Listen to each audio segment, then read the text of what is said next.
Hello everyone, अस्सलाम वालेकुम। क्या हाल है आप सबका? उम्मीद करती हूँ कि आप सब लोग ठीक ठाक होंगे। अच्छा, आज जो है ना मैं आपसे अपनी वीडियो में दो स्टोरीज़ शेयर करूँगी कि जिससे मैं थोड़ा-सा आप लोगों को ये समझाने की कोशिश करूँगी कि असल में ना ज़िंदगी गुज़ारने का सही तरीका क्या है, ठीक है?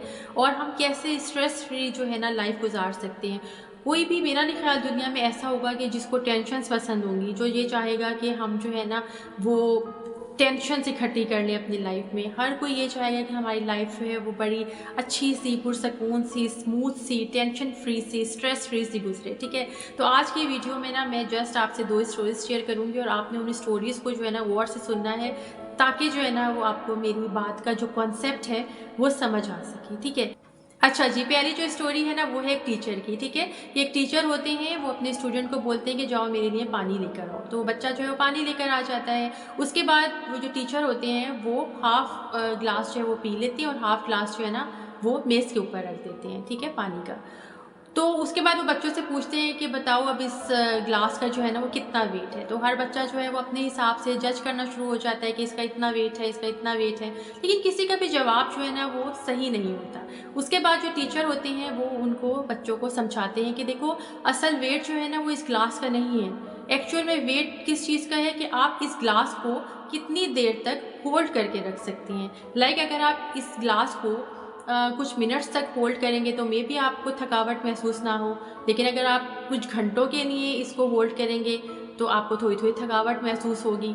और अगर आप इसको कुछ महीनों के लिए होल्ड करके रखेंगे तो ऑब्वियस सी बात है कि आप मेंटली तौर पे भी डिस्टर्ब हो जाएँगे, फिज़िकल आपको बॉडी में भी जो है वो पेन महसूस होगा और आपका दिल चाहेगा कि इस ग्लास को जो है ना वो ज़मीन पे फेंक कर जो है ना मार के तोड़ दें, ठीक है?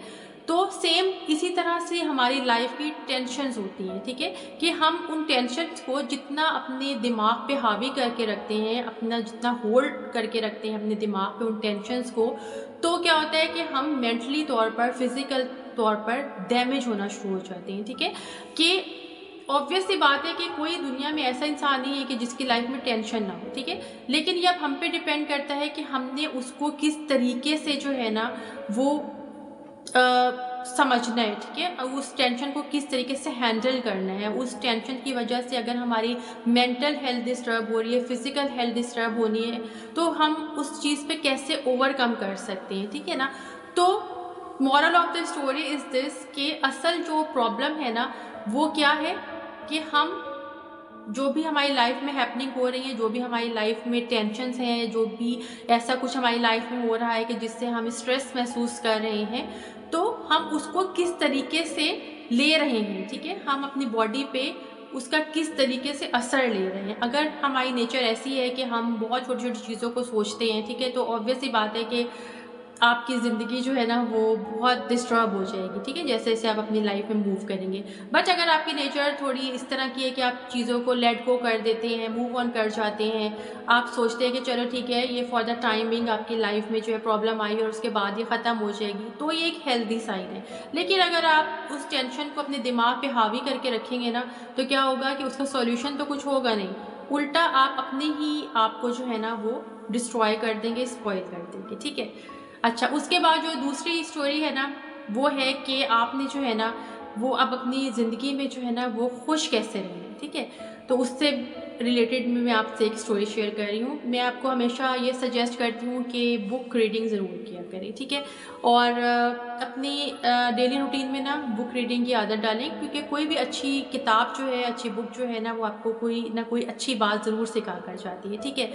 तो एक बुक है, वो मैं आपसे शेयर कर रही हूँ, उसका नाम है हिडन सीक्रेट्स ऑफ लाइफ, ठीक है? तो लास्ट डेज़ मैं जो है उसे रीड कर रही थी, तो उसमें मुझे एक बड़ी अच्छी स्टोरी मिली कि एक ना होता है स्वीपर, ठीक है?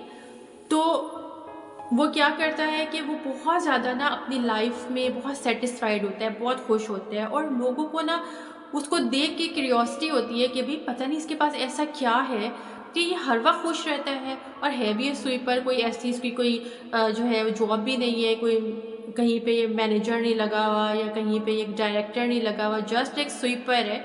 और ये इतना खुश कैसे है? तो उस कंपनी के जो स्टाफ होते हैं ना, उसमें से कुछ लोग जो है ना वो कहते हैं कि आज जब ये अपने घर जाएगा ना तो हम इसको फॉलो करेंगे कि आखिर इसके पास ऐसी क्या चीज़ है कि जिससे ये हर वक्त खुश रहता है। रिलैक्स रहते हैं, सेटिस्फाइड रहते हैं। तो ऐसे ही होता है कि जब उनका शाम को ऑफ टाइम होता है तो वो जो है उस आदमी को फॉलो करते हैं।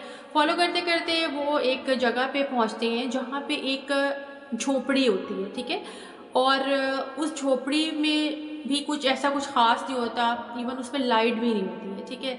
और बड़ा गंदा सा एक बिस्तर होता है और कोई ऐसी फैसिलिटी, ऑब्वियस सी बात है, आप सबको पता है झोपड़ियाँ आपने देखी होंगी कैसी होती हैं, तो उसमें कोई ज़िंदगी की कोई फैसिलिटी नहीं है, ठीक है। वो आदमी क्या करता है कि वो जब जाता है वहाँ पर, तो वहाँ पर थोड़ा सा उसके पास एक रेडियो होता है और उसमें वो थोड़ा सा उसको चलाता है, उसको सुनता है और थोड़ा सा जो भी अपने खाने पीने की चीज़ें लेकर जाता है और वो खाता है और उसके बाद वो सो जाता है और सुबह दोबारा से वो जो है ना वो अपनी जॉब पर आ जाता है।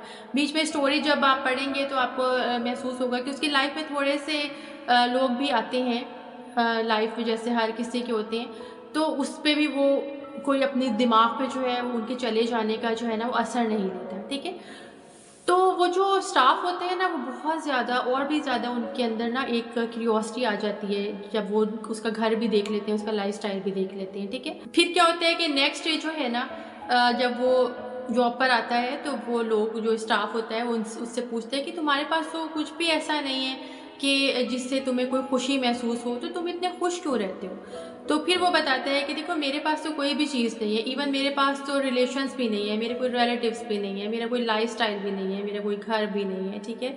लेकिन मैंने कभी ज़िंदगी में दूसरों में खुशी तलाश करने की कोशिश ही नहीं की। मेरे पास जो चीज़ है बस मैं उसी में शुक्र अदा करता हूँ और जितना है बस उसी में मैं खुश रहता हूँ। फिर वो उनसे ये भी शेयर करता है कि बीच में मेरे ज़िंदगी में कुछ ऐसे लोग आए भी जिन्होंने मुझे बहुत इम्पोर्टेंट शो कराया, ठीक है ना, जिन्होंने मेरी बहुत केयर भी की, लेकिन वो फिर मेरी ज़िंदगी से जो है ना वो चले गए। तो मुझे उनके जाने का गम तो हुआ, लेकिन मैंने उसको अपने दिमाग पे हावी नहीं किया, ठीक है।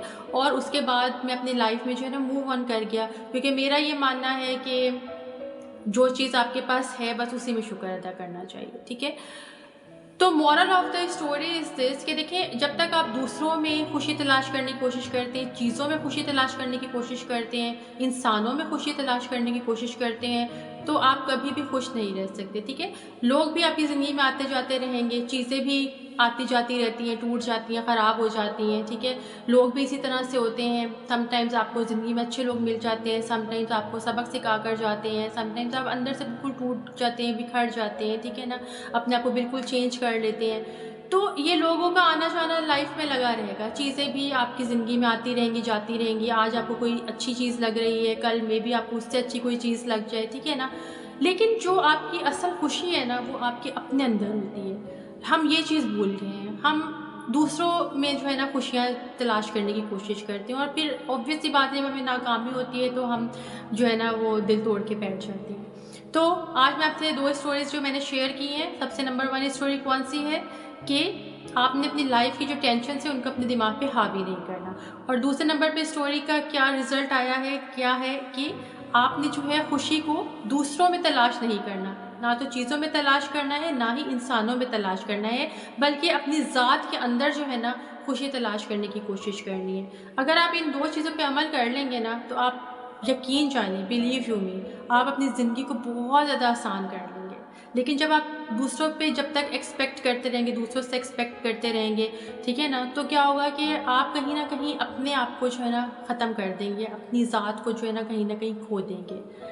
तो मेरी बातों पे ज़रूर अमल करिएगा जो मैं आपसे शेयर करती हूँ, क्योंकि मैं यही चाहती हूँ कि मैं अपने वर्ड्स के थ्रू जो है वो आप लोगों को थोड़ा-सा लाइफ़ की तरफ मोटिवेट कर सकूँ। तो मुझे बहुत अच्छा लगेगा अगर आप मेरे वर्ड्स से जो है वो खुद को थोड़ा-सा चेंज करेंगे। तो चलें जी, होपफुली आपको आज की वीडियो अच्छी लगी होगी। इंशाल्लाह नेक्स्ट वीडियो में फिर आपसे मुलाकात होगी। तब तक के लिए मुझे दी इजाज़त। अपना बहुत ज़्यादा ख़्याल रखिएगा। अल्लाह हाफ़िज़।